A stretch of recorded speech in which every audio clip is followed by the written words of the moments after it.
No, it's somewhere. So I have to write a paper. Good evening and welcome to the January 28th meeting of the Ames Community School District Board of Directors. I'll take a motion to approve the agenda. So moved. Second. Moved by Rosser, seconded by Perez. All those in favor indicate by saying aye. Aye. Opposed, nay. Passes 7-0. Director Benkin, will you please read the purpose statement? The Ames Community School District commits to equity and access that empowers every individual to reach their full personal and educational potential. Thank you very much. I will go ahead and read our statement regarding public comments, which follow each of our discussion items and then also pertains to our public forum. Residents of the district, students attending the district, parents or guardians of students attending the district, and district staff members may address the board about any topic relevant to the district, whether on the current agenda or not. Those who wish to speak must sign up at the beginning of the meeting. Speaker participation is limited to 3 minutes once per item. The views and opinions of citizens addressing the board do not necessarily reflect those of the board, district administration, or staff. Speakers are to remember that Iowa law prohibits the board from discussing specific employees, students, or their performance. Student speakers will state their name and school. Others will state their name and address. And we will go ahead and go to our first discussion item for tonight. It's our 2018-19 Critical Consciousness Training Update presentation, and Katie Swalwell is here. You bet. Thank you. Can you hear me okay? Hang on one second. Patrick, is the mic on? Turn it on, I think, maybe. I thought It should be on. I think it was on. Go ahead and there you go. There we go. There you go. Okay. I feel like I should start singing. Thank you so much. I know it's blocked off for a big chunk of time, but I don't think I'll take all that time. And obviously, if you have any questions, please let me know. So Daniel Spikes couldn't be here today because he lives in South Carolina and is lucky to live where it's warm. So I am representing the both of us today. I'm an associate professor and I'm the lead of the elementary education program at Iowa State University. And I guess it was over a year ago, now a year and a half ago, that Daniel Spikes was approached by the previous central administration superintendent and associate to help them address racial disparities in the district that community groups had been drawing their attention to. So Dr. Spikes reached out to me as someone else who does this work with him in a lot of other districts and with a lot of other organizations to see if I would want to help co-facilitate workshops for district staff. So our original contract was negotiated for monthly 2-hour workshops with principals, monthly 2-hour workshops for instructional leaders and assistant principals, kind of parallel workshops. And then eventually what we requested was having some time with the central office staff as well. And we were able to negotiate two 2-hour workshops for the school board in addition to a 2-day workshop in the summer for the central office. And those were both kind of added as things were going on, that it seemed like there was maybe a need for expanded attention to those issues. And then we also had one-on-one meetings with principals throughout the school year. And we were also on call for consultation. Sorry, this is in the way, I can't see everybody. Consultations just as issues arose, as there were, as always happens during the school year, questions about how to proceed. Not that we were in an official advisory capacity, but when things came up that might have had something to do with the workshops that we were offering, just keeping us in the loop. So that was the first year that we were rolling out what we were calling an introduction to critical consciousness. And if the board remembers, I think everyone was involved except for maybe the newest member. I'll catch you up, it's okay. Really the idea was to provide a foundational overview of concepts related to equity in schools.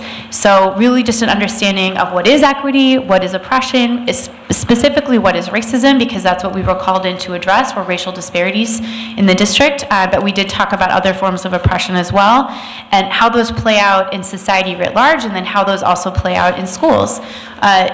We work from a base of scholarship that says when you're doing professional development with educators or really with anyone in organizations, if you talk about specific tools to use that will help address equity, if you haven't addressed the fundamental frameworks that people are using to interpret data or to interpret events as they occur, it doesn't matter what tools you give them. It's kind of like everything you see is a nail if you're given a hammer. So we really wanted to try to give people a foundation to understand these big concepts and to shift from having more of a deficit perspective, which is assigning blame for, let's say, gaps in achievement on parents and students, and stepping back to see what other factors are likely contributing, especially based on the research.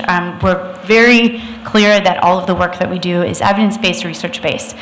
So that takes a long time to help people understand those kind of core concepts. So that was year one. I'm trying to look here to see if there's anything I'm forgetting. The other frameworks that we were using besides critical consciousness and deficit thinking, we were using the framework of courageous conversations, which is a framework that's used quite often, especially when teaching about race and racism. We're also using a framework of equity literacy, which is a framework that is developed to help educational systems really think about how to develop a critical consciousness. All of these things really fit together. And then a framework of justice-oriented citizenship, which is thinking about the ways in which equity work helps all students, regardless of background, to be more robust democratic citizens that are able to operate in a global world. So that was really the kind of framework we were using. Then our goal was to develop a critical consciousness with a focus on race and racism, working through all of those workshops. Then the tasks that we did, we had required readings. We basically treated it like a course for the principals and the assistant principals and instructional coaches. I think we got feedback that they definitely felt like they were in a class, that it was a lot of work we were giving them, a lot of required readings, and then some homework. And there were several tasks that particularly Daniel has used in his leadership programs that he's worked in that are intended to help people develop a critical consciousness. And I can get into those more specifically if people are interested. Then we also had a lot of in-class activities and discussions. And then, as I mentioned, a lot of one-on-one conversations specifically with principals throughout the school year. So that spring, we were starting to develop a plan for year two. That originally the contract that Daniel had been asked to write up involved 3 years worth of trainings. And the first year was obviously most specifically outlined since it was the most immediate pressing year. And then thinking that we would figure out kind of year two and year three as we moved closer to those years. So there was a change in leadership at the end of year one and the beginning of year two. And so the proposal that had been discussed originally, Daniel and I had concerns that it was maybe moving beyond the capacity that had been built up at that point. And those were concerns that were shared with the incoming leaders, that we had some really great and really frank discussions about maybe exactly what the district was ready for. So thinking about wanting to make sure that the school leaders in particular knew that they had the full support of the central office as they started to do some of this equity work, because it is, it can be really uncomfortable. It can be something that people are way out of their comfort zone doing. So we wanted to make sure that they knew and felt comfortable and could build up a trust and a kind of collegiality with central office around these issues, so that they would know they had the full support when they start rolling it out with their staff. Given lots and lots of examples, I think there are some, and this is certainly not just in Ames, this is in every district we've ever worked with, in any district in the literature, that whenever you are rolling out deep equity work, when you're trying to shift practices, when you're trying to shift cultures, when you're trying to address traditions and policies, that's never something that everyone just welcomes with open arms and it's really easy to do. That there can be a lot of resistance, that there can be a lot of confusion and misunderstanding.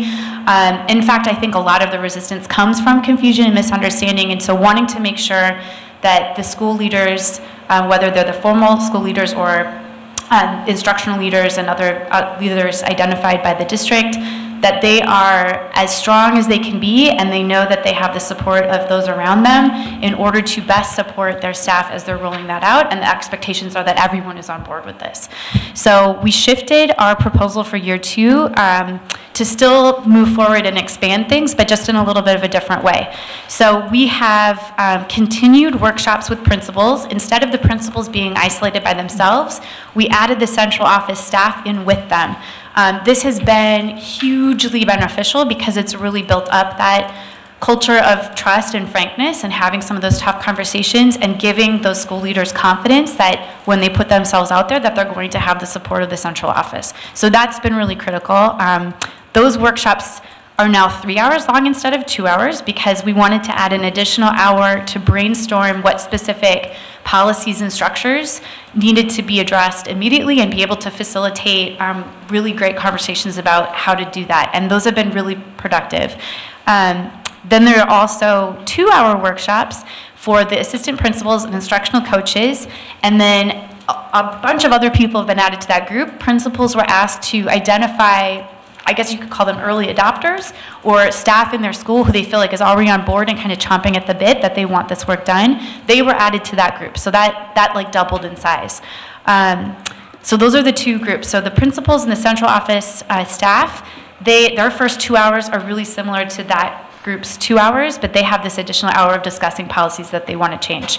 And instead of focusing on that foundational understanding of what is oppression, how does it work through schools, how does it work through us, now that we've really helped, I think, hone people's sense of being able to reflect on their own deficit thinking and have nascent, at the very least, critical consciousness, this is the year to really start articulating what are the tools, what are specific strategies that we can use. So each month we have a different focus, something like discipline or traditions in the schools, extracurriculars, tracking, curriculum and instruction, kind of cutting the schools in different categories in different ways, different themes, and then looking at really specific tools that will help school leaders disrupt inequity through those lenses.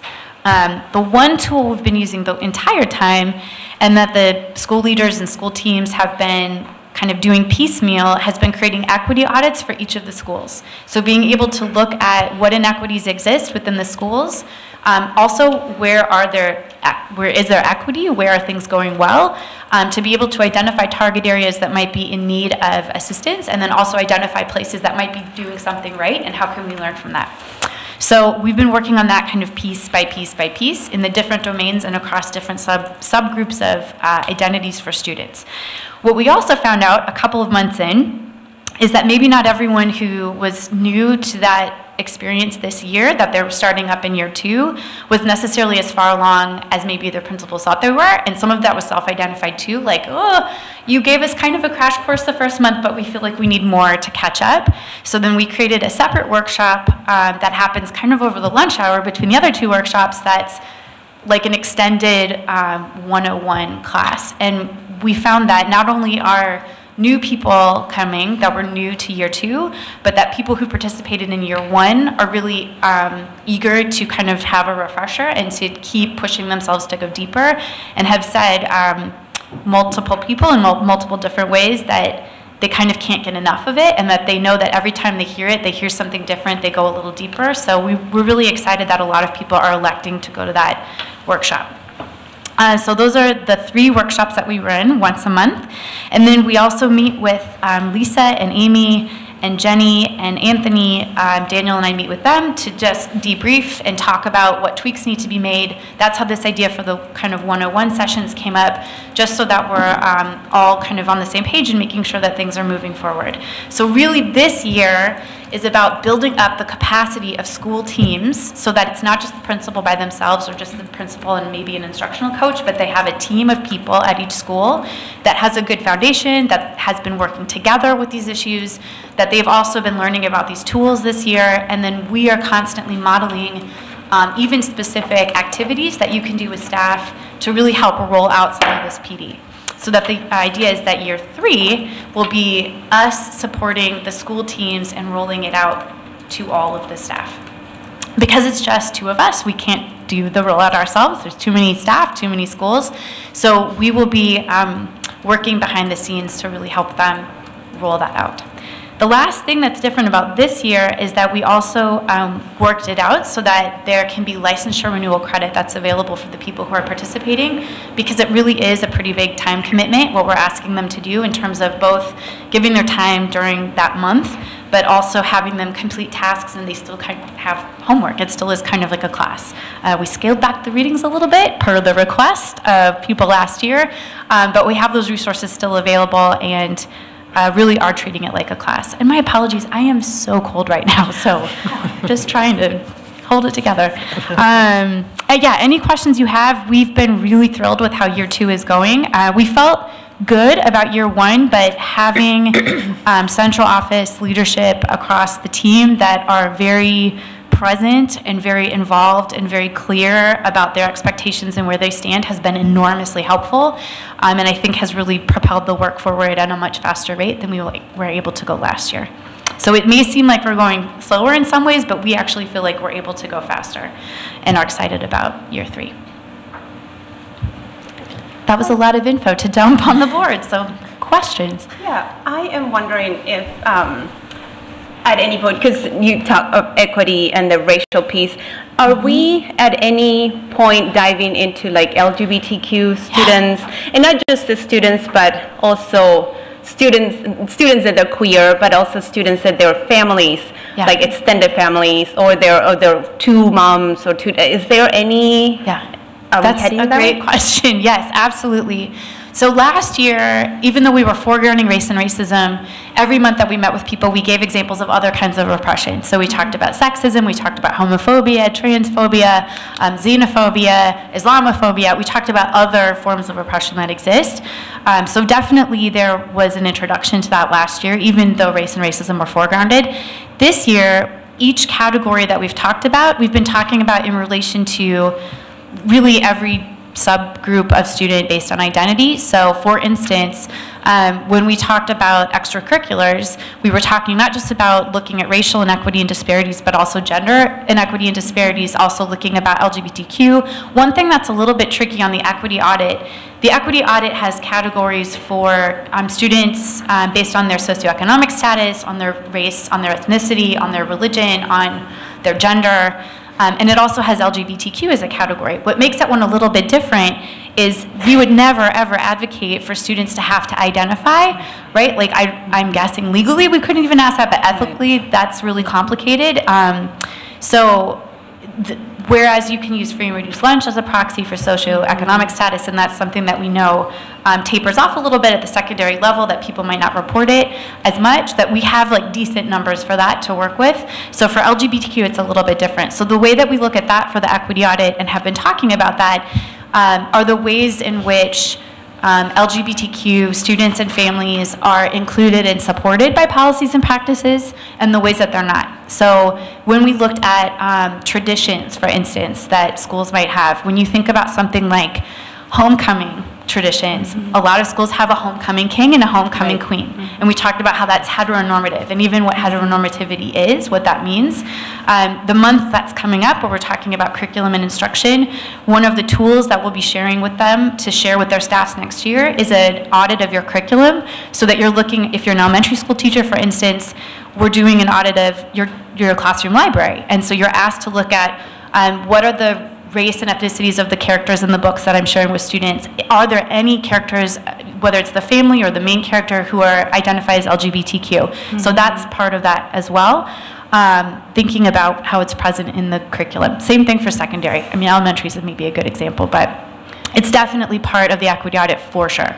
I wonder if you could look at our anti-bullying policy. I wonder if there's something we could be more specific on that. Yes, in fact, the next month's topic is school culture and classroom management and discipline. I don't necessarily like those terms, but that's absolutely something we'll look at. And my guess is, and I'm happy to bring this up, with the principals in the central office group, that last hour when we talk about specific policies, I think it would make a lot of sense to look at the bullying policy specifically and facilitate a discussion around that based on what they've read, and looking at it through a lens of critical consciousness, and trying to figure out in what ways is this reproducing inequality, and what ways is this helping. And I wonder if the student handbook as well, right? That That's would be great. another resource for that. that's great. Thank you, Jeanette. Yeah. Thank you. Director Colton, I should say. Oh, no. Jeanette is cool.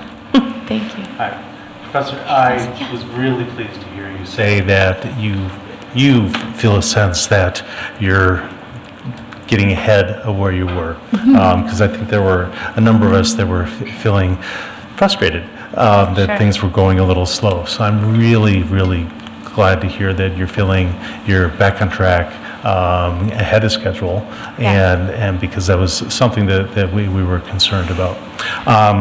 So that's wonderful. You said the school teams have been formed, they've been working together, and a little more detail about how they then will then work with the staffs at each of the schools, and when will that start? Will that be right away in September? Yeah. Will there be professional development or stuff like that'll go on before school starts? When will that roll out?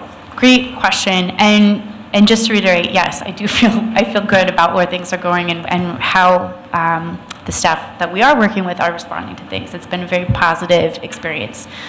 So that's been great.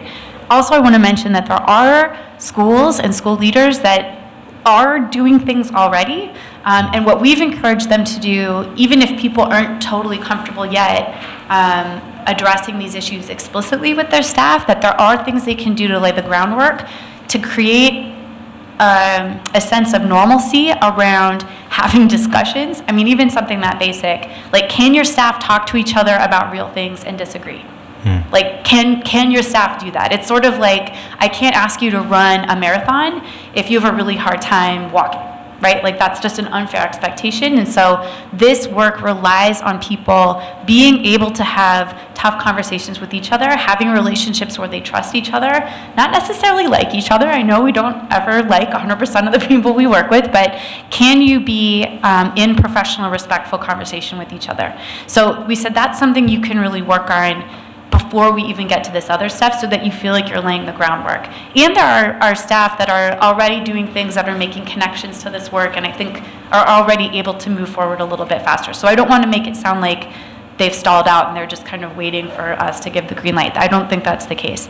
However, specific to this, the idea at this point is to follow the same pattern, because again, all the research would suggest you cannot do this work well if you don't have a fundamental understanding of how oppression works, how it operates, how it works through you, how it works through systems. You really have to understand that. I would hope teacher prep programs are doing their best to prepare teachers to send you. I know that we're trying to do that at Iowa State, who are capable of doing that. But it's difficult work, and even if you are on that path yourself, it's always good to get more. So the idea is that next year's rollout would really be focused on that, helping the rest of the staff develop their critical consciousness, and then moving forward, work on some of those specific tools. So the idea is that we will have a retreat. We have it blocked off. I think it was I know it was in the proposal that we sent to the board. That would be time carved out at the end of the school year, once it's over, to come together and to have those school teams brainstorm exactly what they want that to look like. And then Daniel and I will take this summer. We had already started working on this a little bit until the new central office staff came on board to create modules that would be online modules that would basically be like our version of the presentations we gave the group in year one, but in kind of condensed forms that would then be resources that the school teams could use. Also, I think I mentioned that we've been modeling, and we constantly are noticing, like, notice us modeling this, notice how we're modeling it, to really specific community building activities, icebreakers that are really connected to equity and helping understand it better, to create kind of a stockpile of resources for them to help them roll that out. So we don't expect every school's rollout to look the same, but we at least want the same kind of building blocks for them to be able to use. So the actual specifics, I won't know, because we'll construct those together at the end of this year and then during this retreat. But that's what Daniel and I had envisioned, was being able to provide some of that kind of like 10,000 feet information, and then be able to give it to the principals to roll it out. The district also purchased last spring enough texts for everyone to have a copy of a book called Is Everyone Really Equal? And it's a really great, we actually use it at Iowa State in our teacher ed program that introduces our candidates to these concepts.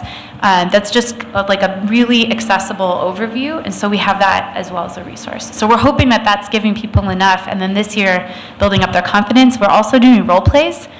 We did one, it may sound cheesy, but it really, really helps to put people in that position. A teacher says this, that they say, I don't think there's a problem, I don't understand why we're doing this. How do you respond? What are different ways to respond that are constructive and productive and healthy, that help move you forward, that help build a relationship with that teacher? So those are the kinds of things we're doing to prepare them for next year. Great. You mentioned a certification. Is that going to be, that's offered to those that are in the teams right now, or is that also something that's going to be available to the staffs in all the buildings? Yeah, we haven't talked about it for year 3 yet, just because we haven't talked a ton about year 3 Sure. yet, but the licensure renewal is available to people participating now. The system at the state, they have a new computer system for all of it, and so they've told us just to wait on filling in the information for that system until they get the new system up and running, but that this has been approved as a licensure renewal credit offering for 1 credit, which assumes 15 hours of work outside of their normal job duties, like off-contract time duties, which I think has helped buy-in as well, because people are giving this a lot of time and attention, and that helps. Yeah. I have questions for you. I have 3 questions. They're not long. Great. So, Okay. Dr. Swallow, thank you so much, and thank you to Dr. Spikes for all of your work. I know that you're working very hard. I know that it's really making a difference, so I want to thank you. I would like to know just a little bit more about the early adopters. Can you speak a little bit more about that? Yeah, we weren't involved in the process of choosing them at all, but the principals, as far as I understand it, were instructed that the point of year 2 was to really try to build up the capacity at the schools. So previously it was really, and I can never remember if the acronym is TOSA or instructional coach, I'm sorry for not remembering that, but it was typically just an assistant principal and maybe one other person at the school. And so the idea was to build up more people. So my understanding is that the principals were just asked to think about who might have indicated an interest or indicated that they're already kind of on the path in this way, and that they would be invited on board. So I think each principal used different criteria for that. We then, in the first session, did kind of a recap of year 1 and said if there is anyone who thinks this isn't for them, or thinks that that they really don't understand, here's this book, and here are the chapters for each of the concepts we talked about. And then even that, we realized that there were still some people that were kind of overwhelmed, which is why we put together that remedial session that happens, where we're kind of recapping everything in a little bit more depth from year 1. And again, people have been really open to that, and I think there's a wide range of understanding of where people are at. But I can say that the people who are involved in that process have definitely both been invited and also chosen to be involved. And even if they are at really different places, that they're all committed to being there, which is great. That's what I know. Thank you. You also talked about the reason you and Dr. Spikes were invited in was really to address the racial and ethnic disparities that were evident in our educational outcomes. Is that a measure of success in the work that you're doing here, and how do you know if it's impacting that metric? Yeah, that's like the $1 million question. And what's frustrating, and when Daniel and I were talking to prepare for the meeting today, that's something that he really wanted to make sure that we stressed, was that when you're doing this work, it's not like in a month the gap is gone. I wish that it were like that, but these are the ways that systems reproduce inequality, and the ways that it works through people who aren't paying attention to it is so deeply embedded. It goes back your entire life, and then for a system, it goes back to whenever that system was started. So that's 100-some years, right? That takes a lot to shift that culture. So it is absolutely a metric that we should be paying attention to, and in fact, that's what the equity audit is intended to do, is to draw our attention to these disparities and where there might be, like some disparities are maybe justified. So when we talked about extracurriculars, there's a group called Girls on the Run. That's an amazing group. That's intended for like female empowerment and health. So when we look at that, we say, oh, it's 100% girls and 0% boys. That's a huge disparity. No one is worried about that particular disparity, right? Or if there's a group designated to support students of color in a group. Like that disparity doesn't concern us. But where there are disparities, we want people paying attention to those and then linking that to school goals and resources to try to target that. So then, of course, you want to be measuring that throughout. Sometimes you do see an uptick right away, that you found something that is a lever that, oh, that was pretty easy actually, and now we don't have a problem. But often it takes more time. So we definitely want that to be a metric that people are paying attention to, but we also recognize that it can take a while to shift that, if that makes sense. It does. Understanding that it does take time and that people, professionals come and go. Right. And I think you intimated earlier that some of the progress you've seen has really been, it's leadership based. Mm-hmm. What is the plan to sustain this when you and Dr. Spikes are gone? Right, that's an excellent question as well. And I think one is that we've constantly been trying to build up the capacity for the school leadership team so that it's dispersed, so that everyone knows how an equity audit works, and everyone would be capable of putting that together, so that it doesn't just rely on Daniel and I to do that. I mean, there are more advanced ways you can do it, but like the kind of basic 1.0 version, everyone can do for sure. So we've been trying to, as we move through, that's been part of the homework assignment, is really trying to build up the capacity to do that. One of the other big pieces is looking at policies, of course, every month. And one of the most important policies you can look at is hiring and how you are filtering who you're hiring. So are you asking specifically about these kinds of issues so that you're bringing people on board who are somewhere towards critical consciousness, and that you don't have to start from square one with, but that they can kind of like jump in and pick up and they're good to go. So that's been something else we've been talking about, just making sure you're building the capacity when you're thinking about hiring, whether it's school leaders or whether it's staff or whoever it is. We've also talked about, one of the homework assignments for this year was to create equity teams for each school. They sent us all their names that they brainstormed, and there's a lot of crossover, so we don't want the same people to be asked 6 times to be on different teams. So we're sorting out who it makes sense to have on each team, and then they have an advisory group that's built into the school and that they're running policies by, that they're talking to, that they're thinking through things with. I think that's really important. We've also talked a little bit about this, and this was in the report that we put together last summer, but having designated staff that are really thinking about how to continue professional development specific to this. We will always recommend that this is not a separate thing that you do on Tuesdays. This is the foundation of every single thing you do, so every single person is responsible for infusing it in their work. But to have someone who's overseeing like really specific PD or onboarding new people, that is a huge job in and of itself. And so it may mean thinking about the creation of positions that are really focused on just that. I don't think that would hurt at all. And that's way beyond our purview. So what we're really trying to do is just build up that capacity within each school to keep carrying it forward and exposing them to resources that will help keep them pushing forward, and hopefully tweaking some of those policies so that you're not making it harder for yourselves when you're bringing new people on board. Thank you. Yeah, good question.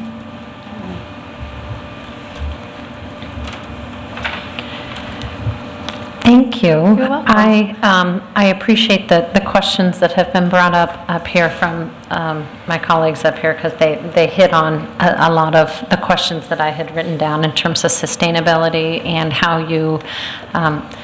do you as the body that is charged with holding our leaders accountable for the work they do and providing our students with the opportunities we believe they need to, there really is a desire to say, how are we showing this growth? How are we measuring this? And I appreciate your frank answer on that, and how we can be aware of that, and yes, things that we can watch for, but understanding that we don't change systems that have been here for years overnight.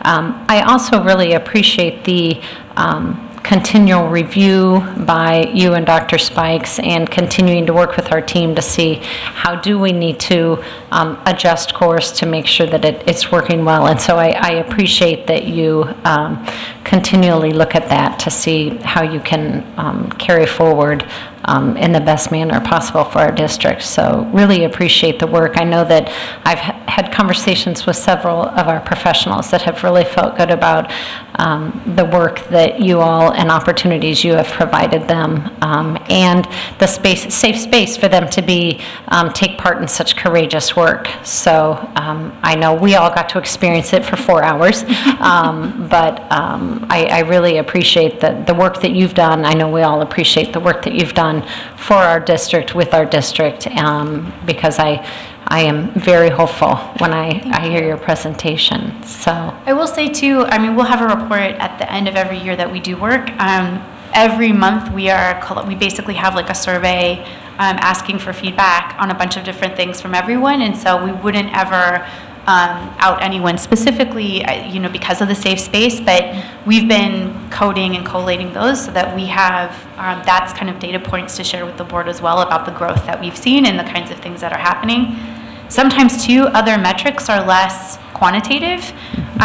When you hear from families, like people will tell you if they're starting to feel more welcomed and included, and kids will tell you which teachers they want to take classes with and whose rooms they want to go to after school. I mean, that can bubble up pretty quickly. And this may sound weird, but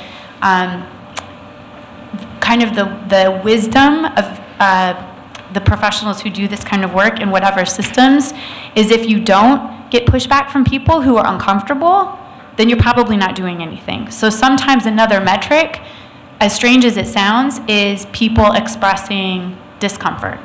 And again, we are very clear with everyone we've been working with that that's an invitation to keep working and building relationships and communicating clearly about what this is, and that everyone benefits, everyone gains, so that people are on board. And more often than not, that can happen. So I don't see that resistance as like a way to stigmatize someone or as a way to write someone off. I never see it that way. But these are such deeply embedded systems that it's weird if people aren't uncomfortable, right? So that sometimes can be a metric too, is if people who the system has worked for forever are expressing like angst or anger or frustration, then you know that some headway is being made too. With, again, not writing them off and not, excluding them from the process, but that can sometimes be good evidence. well, thank you very much, and thanks to our staff, because I know that you all have really put a lot into it, and I think that you all need to be commended for the work that you're doing. So thank you very much. Everyone drive safely. And I apologize, I live in Des Moines and I'm a little nervous about the weather, so I'm rudely going to leave after I talk. Have a nice meeting. Thank you. Thank you. Do we have any comments from the public on our presentation or discussion this evening?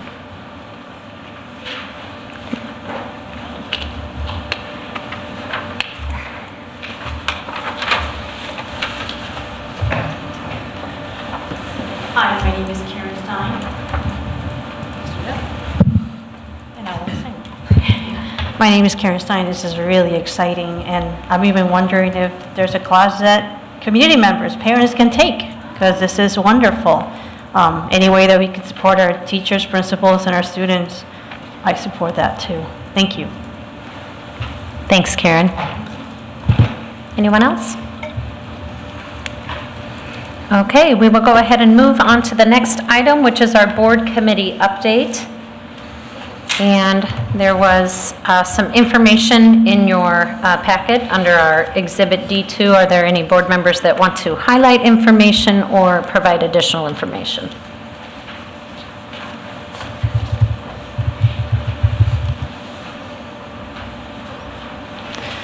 Seeing none, I will open the opportunity for any comments from the public on our board committee update. Okay, we will go ahead and move on to the public forum, and the first person signed up, I'm not going to get your name pronounced correctly, but please come up on up and go ahead and say your name for us, please. So my name is Kiara Travisette. I am a senior at Ames High. I am a representative of CAUSE, Citizens Actualizing and Understanding Sustainable Environments. We are a club dedicated to taking local climate action. On the week of December 3rd to the 8th, we hosted a signature drive at the high school, And in just those 5 days, we collected 613 student signatures for the following petition. To the Ames City Council and the Ames Community School Board, we, the undersigned, want our elected officials to create a climate action plan for the Ames Community School District and the City of Ames. Climate change is an existential threat to our generation's future. On October 8th, 2018, the IPCC released a report that states we may only have 12 years to reduce emissions by 45%, or climate change could be irreversible.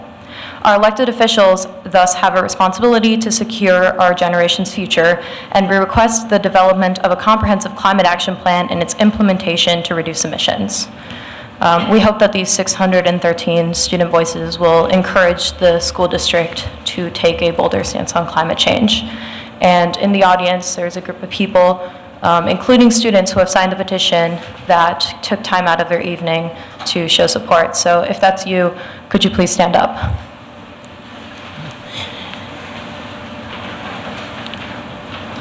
Thank you for your time. Thank you. Also, I have a copy of the petition. Can we have it? Awesome. Thank you.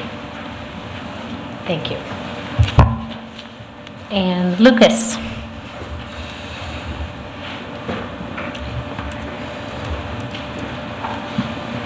So hello, my name is Lucas. I'm an Ames High student as well. And I just wanted to touch briefly on, why does a school board need to have a climate action plan? And I guess my answer to that would be it's an entity and it's using fossil fuels and it's contributing to the problem. And I see a lot of potential for the school board and the buildings in the school district to combat climate change, whether that be put solar panels on the roofs or do something. The entire idea of a climate action plan is almost intentionally vague because we want the people in the school, on the school board in the school district who have expertise on this and who understand the district to really be able to talk about the impacts of climate change and then also talk about the solutions that exist that are a good fit for the school. And so that was kind of our purpose in leaving it at develop a climate action plan. We want you guys to discuss it and then come up with a plan that really works for Ames. And I wanted to just end by talking about personally why I care about climate change, and so I'll do that now. So when I was 9, that was the first time I heard about climate change. And for me, I think that was too young. And ever since then, I've thought about, okay, this is a really scary issue. We're facing a pretty big problem. And I've been waiting for the adults in my life to step up and to tackle that problem. And I guess I really haven't felt like that's happened. And year after year, I've been more and more disappointed, and I face the future with a little bit more dread. And that being said, I know right now there's probably other 9-year-olds that exist right now in the district who are thinking that exact same thing, who are thinking, wow, climate change is a really scary issue. What are the adults in my life doing about it? And I hope that over the next year, or however long it takes to come up with some kind of plan that we can take a stance as a district and show the students in this district that we are doing something, that the adults in their life are doing something to make things better. So, thank you. Thank you, Lucas. Karen Stein.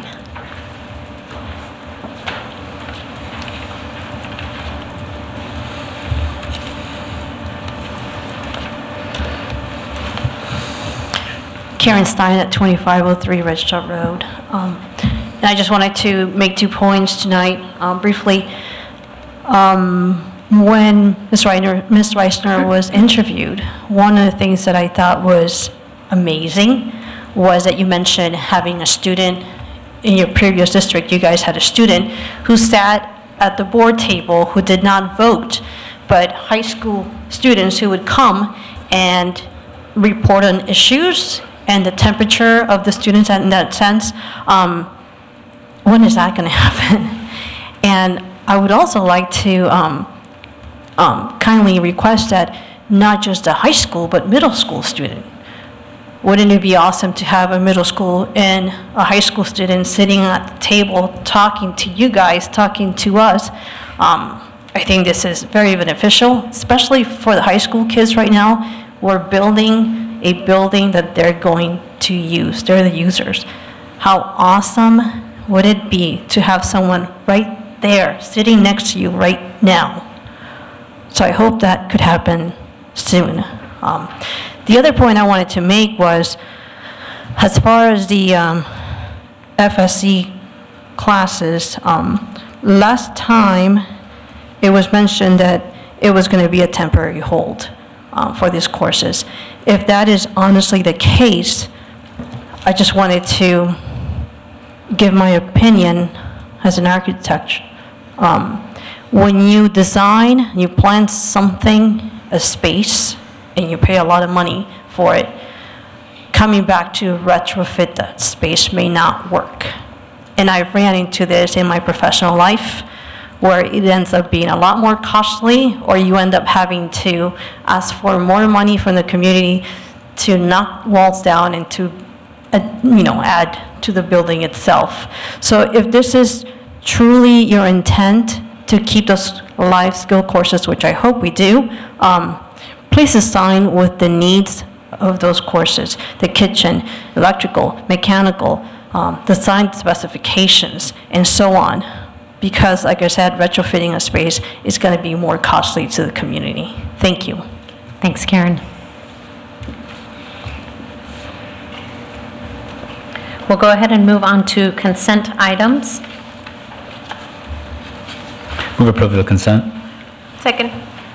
Moved by Deerdorf, seconded by Colton.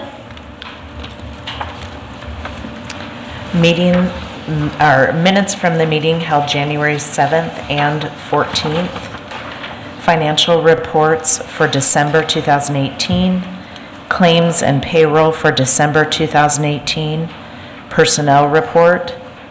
Gifts to the district, including Rodney Briggs for school board, Dean and Mary Harms Memorial Fund, and Tim Lupadaris. Hopefully I said that right. Open enrollment requests, receive and file audit report, and contracts and agreements, data sharing agreement with School Data Solutions. It's been moved and seconded. All those in favor indicate by saying aye. Aye. Opposed, nay. Passes 7-0. Our first action item is policies for approval. I move the board approve the policies as presented. Second. Moved by Beerbaum, seconded by Benken. Discussion. I was wondering if we could talk a little bit about the employee political activity one. I was wondering if that would affect at all the student activism, because our teachers are their counselors for the particular clubs, and so I was wondering if that would have anything. It would affect that.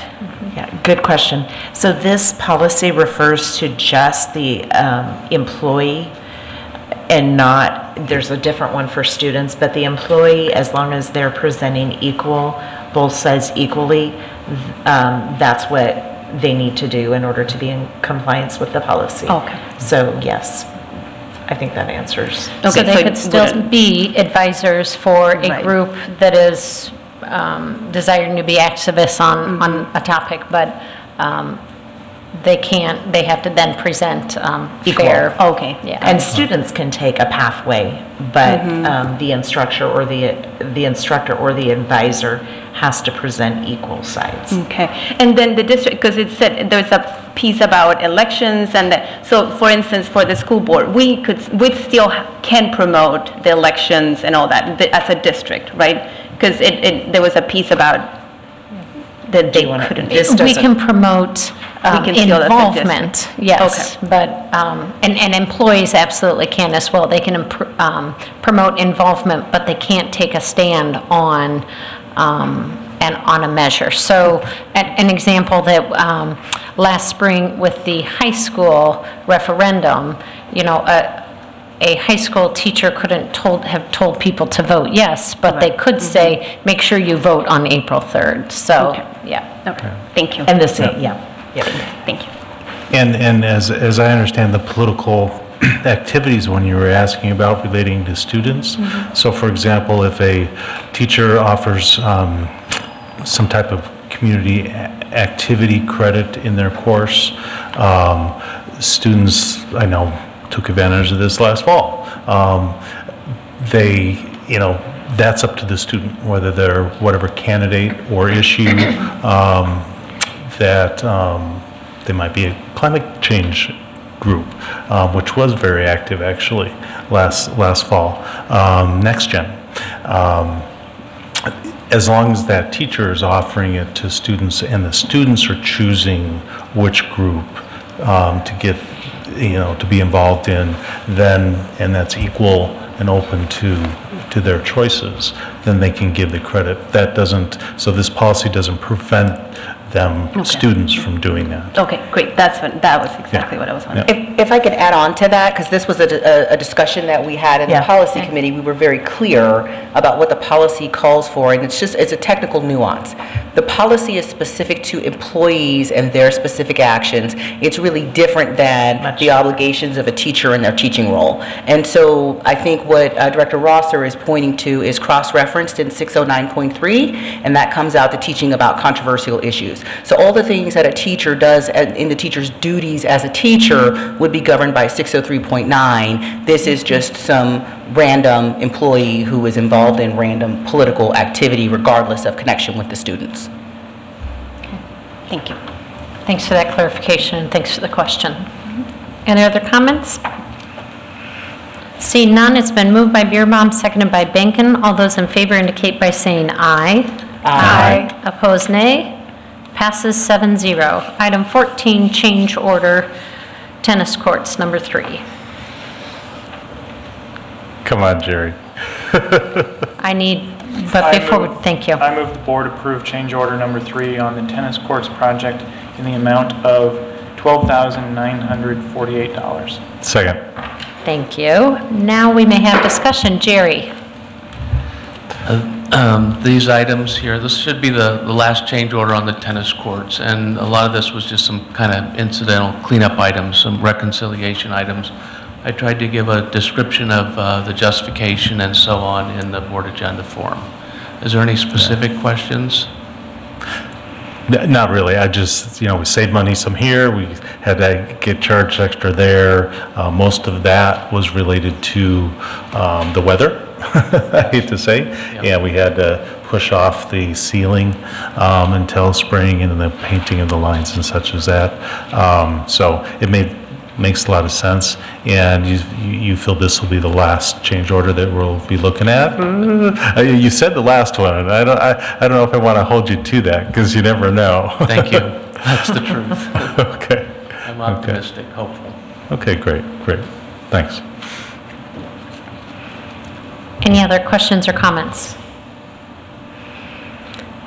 It's been moved by Beerbaum, seconded by Rosser. All those in favor indicate by saying aye. Aye. Opposed, nay. Passes 7-0. Items from the board. I would just like to thank the students for bringing the petition on the climate action plan. There are some of us that have been waiting for the adults in the room since the time we were high schoolers too. So we hear you, and thank you for bringing that. And please keep talking to people in the community about it. It's great to have more people talk about that. I'd like to take a moment to acknowledge the district for bringing Dr. Salam in to speak at our MLK celebration. It was amazing. It was really impactful for me. I think it was impactful for our community. I was a little sad that not everybody could come, and I understand why that was. I just want to thank you for putting your values into actions and doing the work that makes us better as a district. So thank you. Within our consent, we approved to receive and file the audit. And I just want to thank Chris, our CFO, for a clean audit. As much publicity is happening around the state regarding financial ramifications of school districts, I think our school does a great job of managing our resources. We did have some lengthy conversation about best practices of maybe developing some internal controls to help support this work, just to make sure the community is aware that we take this very seriously and we want to be out in front of things happening. So again, great job to Chris and her staff for actively managing our resources. I just want to take a quick minute to talk about our students, how proud I am of them. I'm proud of the students. They're here today. I took part on Saturday morning. I took part of a mental health first aid kit put by students. It was the DACA club that we have. They, two freshman students put this workshop. It's an 8-hour workshop.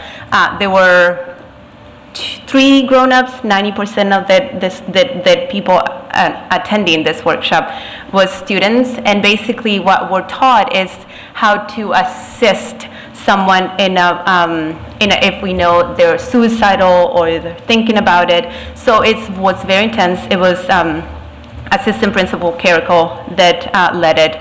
It was extremely intense. It was very intimate, and I am so proud that our students took the time, because they're in it. They're in it, and they talked about so many things that I had forgotten about it. And I've been thinking about this, and I feel like us grown-ups are tripping them up. We are tripping these kids up. They are amazing. They got it. We just have to, we owe it to them. We have to stand up. So thank you.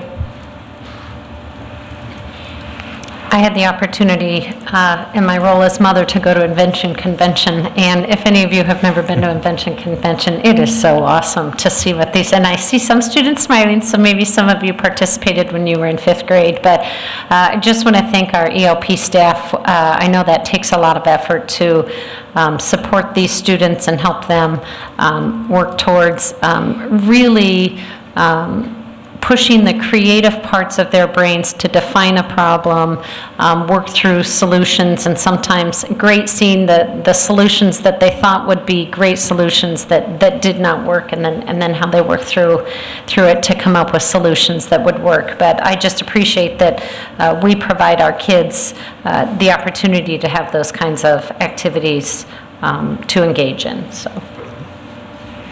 I'd just like to thank the many students in the district that participated in the MLK program at the middle school last Monday, especially the Meeker Choir. They're amazing.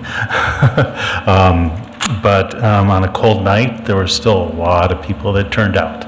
So I'd like to thank everybody that did that. And then also I'd like to note that the legislature's back in session. And I'll be giving some updates as things go on, as committee work goes forward. But many of the legislative priorities that we as school districts have been working are in committee and working their way through. Things are sounding good, but one heads up I want to share with everyone is one in which there's, in a subcommittee, there's been a proposal to allow firearms to be brought on school property, which is of great concern to me personally. The Iowa Association of School Boards lobbyists has noted that that's not something that school boards would support right now. That's not something that we have discussed in the past or at our conventions in the past. It's not something we saw coming, to be very frank. So it's something that we're going to have to take a position on, possibly as a school board locally, to then pass that on to our association to reinforce our concern with making those changes.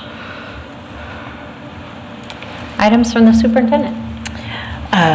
So weather, I'll start with that. On our website, if you go under district and school resources, there is kind of an explanation on school delays, cancellations, and early dismissals. Last Friday, the Story County superintendents, we met here and came up with really what our common practice is going to be. I mean, we all sit and text back and forth and watch the weather and email, and that goes on all through the night and then early into the morning. But this we wanted to put something out so that the public was also aware how we go about making those decisions. And so, of course, we always try to make the call as soon as possible. 6 a.m., no later than 6 a.m. Would be the absolute, I think, latest, unless there was something unforeseen happen. And then, of course, parents and guardians are always able to keep their kids home if they don't feel like it's a safe environment, and the principal, if they just call, the principal will record the absence as an excused absence. So I think that's important for people to know. And then really we look at timing we look at the travel conditions, the blowing and drifting snow, and then the wind chill threshold. And we use what's determined by the National Weather Service. We use a 15-minute threshold as a gauge when we make those decisions. So there's a chart that we go off. It's not perfect. You know, we do our best to consider the actual temperature, the wind chill, and then that 15-minute threshold of exposure time. So again, knowing that, you know, we do our best to stay on top of it, but sometimes we're surprised. So please continue to make sure, you know, the public just make sure that students are dressed appropriately for the weather, in layers, and don't forget hat and gloves and coat. And if you know of a family who does not have that, contact me. You can send me an email, you can call me, however you can get me that word, we will make sure we get that student hooked up with what they need. Okay, then the FCS, just an update kind of on where we're at. We have Amy and the Teaching and Learning Committee and Spence have been working on looking at proposals. As I said early on, if we're going to have pathways, they need to be complete pathways that lead to some sort of certification, and definitely the level of rigor needs to be there. So I appreciate the work that Amy and the Teaching and Learning Committee are doing. They're using some advisory groups. And then they'll go through that committee and come back with some proposals.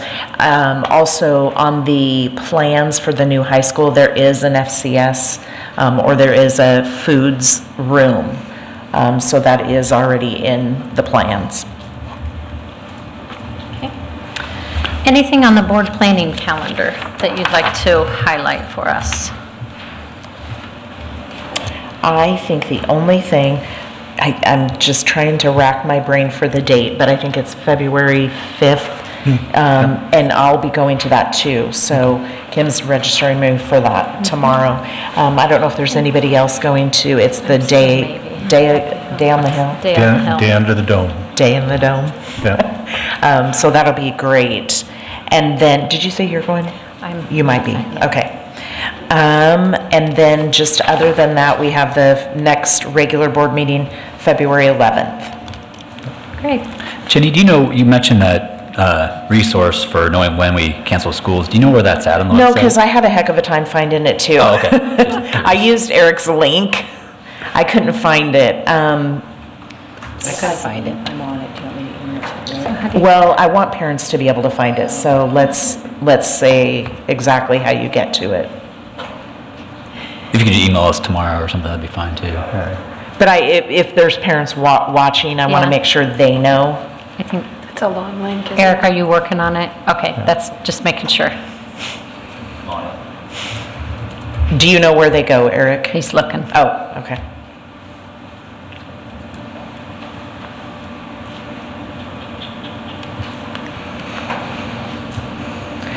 I couldn't find it, so I used his link that he had sent me in an email, so I know it's... Weather? Okay, I didn't know we had a search. So while we're waiting, because we know that Iowa State is going to be closed already, we know that. Do we know if we're going to be closed? Are we going to wait? Do we know? I would Because anticipate... they're going to be closed. Nothing like putting me on the spot. if we just knew. I'm just asking. I would not see us going on Wednesday for sure. But that's not an official announcement. We will make the announcement. We already decided Iowa right State before. at 5 o'clock tomorrow is closing until noon on Wednesday. We are aware of that. as a Thursday. Thursday, thank you. We know that is, but please wait until the official notification comes out from the superintendent. What's I that? found the way to get there. Okay, good. Okay, how do we get there? So you go to parents and students. Oh, okay. Or actually, maybe I'd like to make the recommendation, since this is such an important link, maybe we could temporarily throw that link on the homepage of the website? Is that possible? Our district. Okay, maybe you can Okay. check with Patrick and, I think Alan found it. So you go to the top, you go to parents and students, then over under district and school, you go to safety, security, yeah, it shouldn't be so school. hard for people to find, is my point. And then it's there. I'm getting some There's a nods from search thing at the parents out top. You can Search type in works, weather and hit enter. Okay. So for those at home or those here who are watching, if you click on parents and students and go over under districts and school, go to safety, security, and school alerts, and then over on the left side, you can see school delays, cancellations, and early dismissals. And that is just helping you understand what are the things that Superintendent Reisner takes into consideration as she is making that decision, along with the support of area superintendents. So this is not a decision that she makes alone when she wakes up in the morning. She is consulting a lot of resources, including Public Works here in Ames. So just want to be clear with that. But we will still continue to announce any cancellations, early dismissals, late arrivals in the means that we have. If you're like many of us, you get phone calls, you get text messages, and you get emails. So hopefully you're paying All at the attention same to time. that. So I will go ahead and entertain a motion to adjourn. I move we adjourn. I second. Moved by Perez, seconded by Beerbaum. All those in favor indicate by saying aye. Aye. Opposed, nay. Passes 7-0. Thank you very much for everyone being here tonight.